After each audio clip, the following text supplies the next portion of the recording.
এখন তো gas, induction oven, স্টিলের হাঁড়ি কড়াই হওয়াতে মাটির উনুন আর মাটির বাসনে রান্না করা আমরা প্রায় ভুলেই গেছি। ভাবলাম আজকে রবিবার, চলো মাটির উনুন আর মাটির হাঁড়িতেই রান্না করি। কি রান্না করছি জানো? হান্ডি চিকেন। রেসিপিটা খুব সহজ কিন্তু খেতে দারুণ দারুণ দারুণ টেস্টি।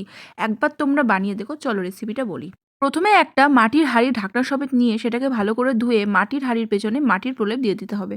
তারপর কিন্তু মাংসর মধ্যে পরিমাণ মতো পেঁয়াজ, রসুন, লঙ্কা, আদা, মশলা সবকিছু দিয়ে মাখিয়ে, টমেটো সবকিছু দিয়ে মাখিয়ে বেশ কিছুক্ষণ রেখে দিতে হবে। চাইলে তোমরা আলু দিতেও পারো, নাও দিতে পারো। যেহেতু আমরা আলু ভালোবাসি তাই কিন্তু আলু দিয়ে নিয়েছি। আর হ্যাঁ, প্রথমে আলুটাকে ভালো করে ভেজে নিতে হবে সেই হাঁড়িটাতেই। আলু ভাজা হয়ে গেলে সেই গরম তেলটার মধ্যেই মাংসগুলো ছেড়ে দিতে হবে।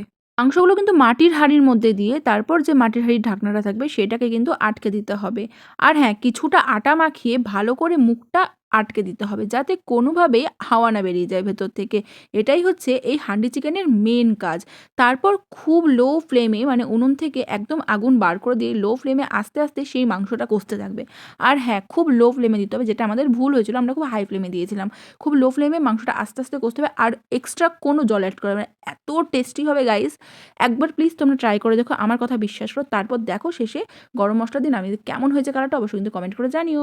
আমি যখন ভয়েস ওভার দিচ্ছি দেখে আমার এখনও লিটারেলি জিভে জল চলেছে। তোমরা অবশ্যই অবশ্যই একবার ট্রাই করে দেখো। চ্যানেলটা কিন্তু সাবস্ক্রাইব করতে ভুলো না।